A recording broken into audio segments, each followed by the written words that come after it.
oma-oma ya, tapi saya dipakai Tuhan untuk menyampaikan firman Tuhan ya. Baik, kita mau berdoa ya oma-oma ya. Ya, kita berdoa. Tuhan Bapa di dalam surga, hari ini kami bersyukur kalau kami boleh berkumpul dalam rangka kami ingin mendengarkan firman Tuhan. Kami ingin berbagi kasih satu dengan yang lain. Terima kasih Tuhan untuk firman yang akan diberitakan.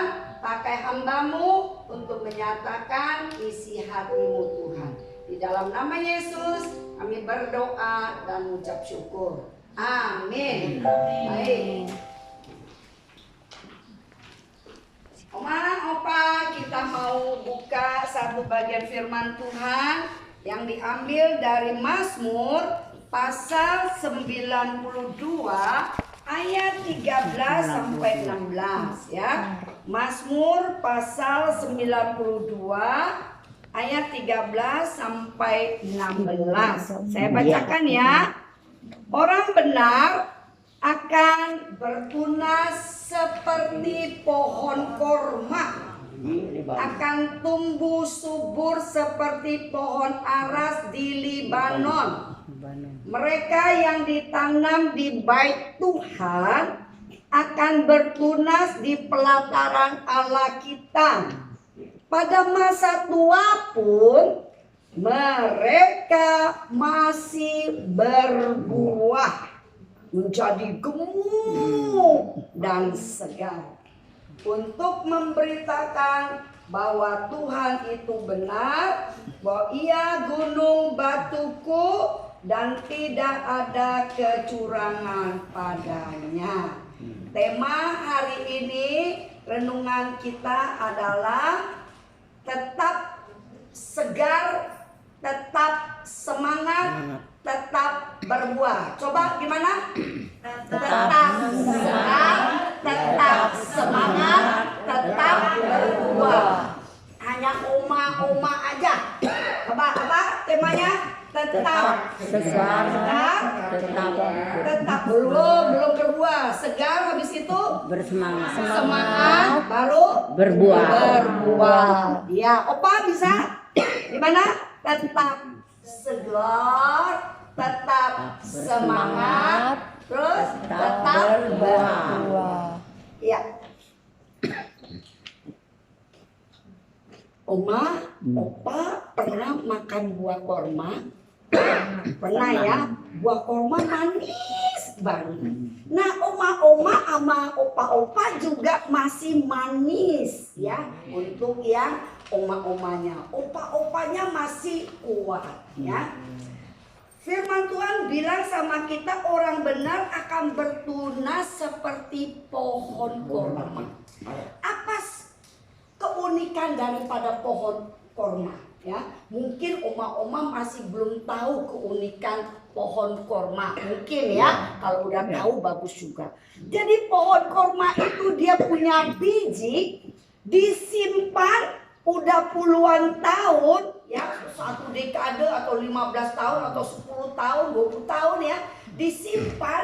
Kan biasa kalau biji-biji yang lain kalau disimpan dia langsung akan mati.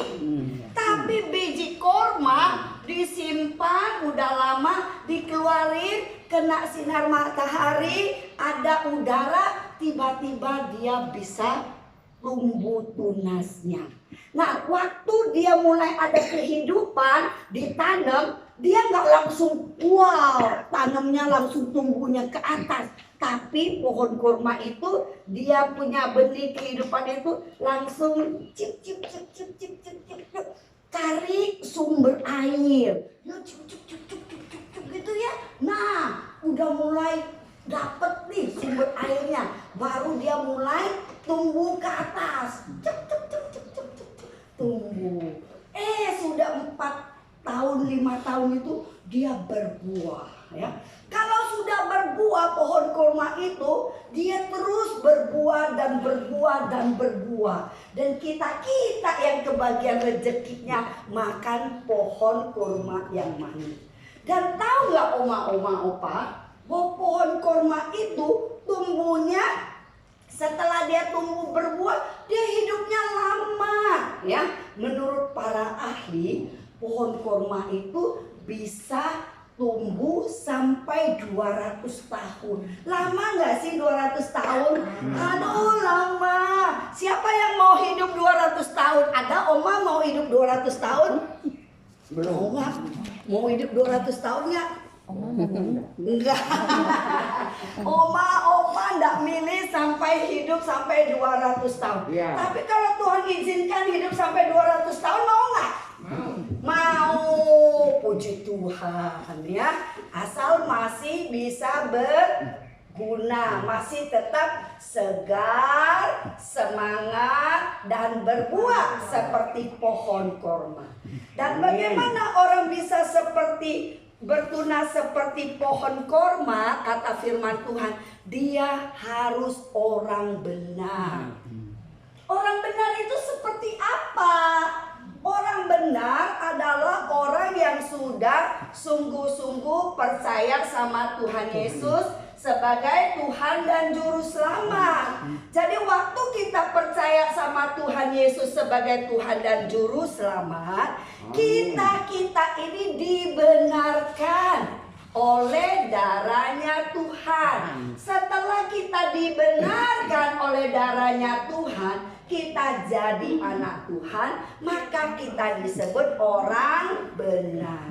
Nah, orang benar itu selalu harus seperti pohon kurma yang berbuah manis, yang tetap segar. Ada yang di sini bangun tidur marah-marah. Aduh, sebel nih sama teman sekamarku. Wah, ngoceh-ngoceh. Ada yang kayak gitu? Nggak ada, di sini nggak ada ya? Nggak ada, adanya di sono, di luar sono ya. Kalau di sini semua oma-oma, opa-opa baik-baik saja ya. Jadi orang yang benar selalu hidupnya penuh dengan ucapan syukur, seger. Pagi-pagi bangun doa. Tuhan terima kasih, Tuhan baik, saya dikasih kehidupan. Jadi orang benar seperti pohon korma yang bertunar, yang tumbuh subur seperti pohon aras. Nah, pohon aras ini, tahu nggak pohon aras? Pohon aras itu pohon ya, yang batangnya itu pernah dibuat untuk bait Allah. Pohon aras ini ya, pokoknya itu pokok yang bagus ya. Ada yang lurus-lurus ya. Kemudian dia adalah pohon yang kuat sekali. Nah, oma-oma mau nggak seperti pohon aras? Kuat ya, semangat. Jadi kalau oma opa mau menjadi orang benar yang seperti pohon korma dan seperti pohon aras yang punya kekuatan, yang tetap semangat, yang tetap berbuah sampai pada akhirnya harus apa? Selalu berada mencari sumber. Sumbernya apa? Sumber kebenaran. Siapa sumber kebenaran kita? Tuhan Yesus. Jadi jangan cari yang lain. Sumber kita hanya satu yang dapat memberikan ketenangan, yang dapat memberikan semangat, yang membuat kita terus berbuah. Siapa yang mau berbuah bagi Tuhan Yesus? Saya. Iya, bagaimana berbuahnya? Ya, Pak Pendeta, bagaimana berbuah? Aku udah tua. Nggak tahu sih, udah tua. Pengennya mati aja. Ada yang ngomong begitu? Nggak boleh ya, nggak boleh. Udah tua, pengen mati aja. Lah orang Tuhan kasih kehidupan, kok kita pengen mati? Nggak boleh ya? Iya. Harus tetap semangat ya. Jadi tetap bisa berbuah nggak udah tua. Nah, saya punya cerita. Ini ada satu oma ya, dia udah tua sekali ya. Dia dari China datang ke Amerika dibawa oleh misioneri karena dalam rangka mau berobat. Ya, oma-oma dia mau berobat. Tapi sampai di Amerika, kan biasanya orang berpikir di Amerika pasti dokternya hebat, dokternya terkenal, pasti nyembuhin. Tapi oma yang udah tua ini dibawa ke Amerika nggak sembuh juga ternyata. Apa penyakitnya? Penyakit oma ini agak sedikit langka. Mungkin menurut kita agak sedikit tanda petik aneh ya. Karena oma ini nggak bisa lihat sakitnya tuh nggak bisa lihat sinar sama sekali. Sinar matahari nggak bisa. Sinar lampu nggak bisa. Bahkan sinar senter pun nggak bisa. Kalau dia lihat sinar, dia bisa seperti orang jungkiran. Wah, nggak karuan-karuan. Wah, menderita nggak? Menderita, kata kita. Tapi oma ini luar biasa ya. Luar biasanya gimana? Wih, orang pada datang. Namanya Oma Ros. Orang datang mau hibur Oma Ros. Oma Ros, kita mau hibur Oma, begini-begini, cerita-cerita gitu. Tapi orang-orang yang pada datang ke sana bukannya menghibur Oma Ros, malahan dihibur oleh Oma Ros. Kok bisa? Ya, bayangin dia nggak bisa lihat sinar. Jadi kalau suster itu, jadi akhirnya itu dia tinggal di satu tempat, satu kamar yang nggak ada teman. Karena siapa yang bisa sepanjang tahun ya hidup tanpa sinar matahari? Nah, sudah tanpa sinar lampu listrik. Jadi terus orang pada tanya ya, itu para wartawan tuh iseng juga ya, kok ada ya orang yang sekian puluh tahun nggak lihat sinar, godek-godek ya, aduh. Oma, nanya dong Oma. Apa nanya? Oma, di dalam kegelapan ini Oma ngapain? Kata si wartawan. Wah, kata Oma Ros, tahu apa yang aku lakukan? Ya aku nyanyi. Dia bisa baca firman nggak? Nggak bisa, karena dia tak bisa lihat, karena dia nggak bisa lihat sinar. Karena kalau mau baca kan perlu sinar ya. Jadi kalau dulu nggak sehebat sekarang, bisa pakai MP3 ya, bisa dengar firman. Jadi Oma Ros ini hanya bisa ingat-ingat firman Tuhan yang pernah dia dengar waktu dia belum dapetin penyakit aneh itu. Dia hanya ingat-ingat firman Tuhan yang pernah dia dengar ya. Kemudian pada semua ingin tahu, kata Oma, tahu nggak? Saya doain orang-orang Cina di tempat asal saya. Saya doain orang-orang yang pernah kunjungi saya. Saya doain para penjaga saya. Saya doain bangsa-bangsa di dunia ini supaya mereka dengar Injil. Wow, kata wartawan, hebat sekali Oma Ros, mulia sekali engkau. Di dalam situasi yang begitu engkau tetap berbuah. Oma Ros gak pernah omel-omel, kan ditanya sama suster-suster, Oma Ros tuh suka ngomel-ngomel gak? Oh, dia gak pernah ngomel-ngomel. Wah, dia pokoknya baik banget. Di dalam situasi yang menurut orang gak bisa melewati hari, tapi Oma Ros selalu bisa melewati hari dengan sukacita. Dia nyanyi, dia doa, ya, dia ingat-ingat firman Tuhan yang pernah dia baca dulu. Wah, pokoknya Oma Ros itu luar biasa. Dia tetap berbuah, ya.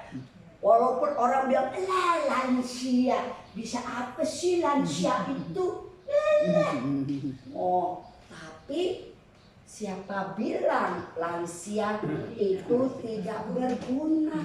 Enggak, seperti Oma Ros, dia tetap berguna. Dia berguna bagi siapa? Bagi Tuhan. Dia selalu bercakap-cakap dengan Tuhan. Siapa yang di sini oma-oma dan opa-opa yang suka bercakap-cakap dengan Tuhan? Siapa yang pernah? Oh, puji Tuhan. Siapa yang pernah doakan? Oh, saya doa untuk pendeta yang pernah khotbah di sini. Siapa yang pernah? Oh, saya doakan untuk Bu Iin. Saya doakan si ini. Saya doakan teman saya doakan gereja GPIB Zebaot dan banyak yang lagi. Ada nggak? Atau jangan cuma doain diri sendiri, ya? Atau cuma doain anak cucunya. Nggak cukup hanya doain anak cucu kita, tapi kita doakan semuanya. Oma di sini paling luar biasa loh. Kenapa saya bilang luar biasa? Ada yang udah 97 tahun. Karena Oma sudah melewati masa. Ini masa waktu Oma masih muda, masih remaja, masih energi, masih bisa ngapa-ngapain. Kemudian, nah mereka ini ya, anak-anak muda ini ya, mereka belum bisa seperti oma-oma. Kemudian melangkah ke sini.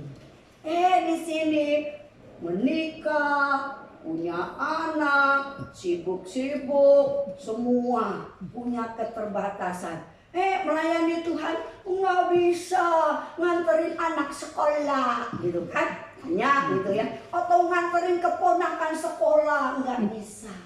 Nah, kemudian mulai melangkah dari yang umurnya 30-an masih energi, mulai melangkah ke ABG ya. ABG, aku baru gocap ya. Maka sampai sini, wow, masih energi, masih nikmati sana sini, karena kaki masih kuat untuk berjalan, pergi kemana-mana. Oh, sekarang sudah free, bisa pergi kemana-mana, nggak ngurusin anak lagi, tapi sekarang bisa berkegiatan. Puji Tuhan kan? Sampai masa itu. Tahu-tahu 15 tahun lagi nyampe di sini, sampai di sini, yaitu di usia-usia yang sudah lansia. Ya, menurut orang-orang ya, bahwa lansia itu sekarang naik. Ya, dari umurnya yang tadinya 60 udah dianggap lansia, sekarang sudah meningkat. Di luar negeri itu orang di bawah 65 itu masih dianggap orang muda. Ya, nah setelah udah 65 baru dianggap lansia, lanjut usia. Tapi di Indonesia 60 tahun sudah dianggap lansia. Ya, enggak apa-apalah. Nah, Kak, Oma sudah sampai di sini, sudah menginjak usia yang disebut dengan lansia. Tapi mereka ini cucu-cucu Oma ini, wah, belum tahu dia sampai ke jalan itu atau nggak ada yang tahu. Umur kita adalah apa? Privilege yang Tuhan berikan. Ini anugerah loh buat oma-oma sampai 97, 60-an semua ini adalah anugerah Tuhan. Jadi harus disyukuri. Nggak boleh disesali. Kenapa aku panjang umur? Saya punya keponakan udah pergi, aku masih di sini. Ya bersyukur karena Tuhan masih izinkan oma, opa hidup ini untuk tetap apa? Segar, semangat, berbuah. Ya. Jadi oma-oma mau berbuah bagi Tuhan. Ya. Nah, apa yang firman Tuhan katakan kalau kita pada masa tua pun mereka masih berbuah, masih gemuk dan segar. Luar biasa. Oh iya, ada lagi ya. Dan aku menyelamatkan. Iya. Itu. Sampai masa tuaku, aku tetap diam. Sampai masa putih rambutku, aku tetap menggendong kamu. Dan aku menyelamatkanmu. Terima kasih. Oh iya. Jadi Oma Maria ingatin saya, di Amsal firman Tuhan ada memberitahukan kepada kita bahwa Tuhan itu memelihara kita sampai putih rambut kita. Dia tetap gendong kita. Dia tidak pernah membiarkan kita. Inilah keistimewaan daripada Tuhan yang kita sembah. Amin. Tuhan pelihara oma-oma, opa-opa. Lewat siapa? Lewat teman-teman atau lewat para pengurus dari rumah dari rumah apa? Rumah panti Werda Hana ini. Jadi harus bersyukur. Tidak boleh bersungut-sungut. Kalau kita bersungut-sungut berarti kita tidak turut firman Tuhan. Berarti kita bukan orang yang benar. Karena orang benar selalu ditanam di baitnya Tuhan dan bertunas di pelataran Allah. Berarti dia orang yang dekat dengan Tuhan. Orang yang dekat dengan Tuhan selalu hidup penuh dengan ucapan syukur. Coba sama-sama ngomong. Orang yang dekat dengan Tuhan selalu hidup penuh dengan ucapan syukur. Terus tema kita hari ini apa? tetap segar, tetap bersemangat, bersemangat, terus tetap berbuah. Tuhan berkati kita. Mari kita berdoa. Kita manusia, Bu, sudah umur begini, dekat sama Tuhan dan selalu mengucap syukur kepadanya. Amin. Tuhan itu segala-galanya bagi kita. Amin. Ya, susah dan senang hanya Dia yang tahu. Amin. Seperti saya ini, Bu, sudah diunjun tanduk, cuma tunggu mana Tuhan tidak dia tahu ya, Bu ya. Ya. Amin. Amin. Tuhan berkati. Ya, kita berdoa. Tuhan, terima kasih. Tuhan ingatkan firman Tuhan bagi kami bahwa orang benar akan bertunas seperti pohon korma dan akan tumbuh subur seperti pohon aras di Libanon. Tuhan, tolong kami agar kami senantiasa hidup dekat dengan Tuhan sehingga kami boleh menghasilkan buah yang banyak dan tetap segar, tetap semangat, dan kami terus boleh menceritakan bahwa Tuhan Yesus yang kami punya adalah Tuhan Yesus yang baik, yang selalu menyelamatkan kami dan selalu akan memberikan hidup yang kekal bagi orang yang benar. Terima kasih Tuhan. Di dalam nama Tuhan Yesus kami berdoa dan mengucap syukur. Yang percaya katakan amin.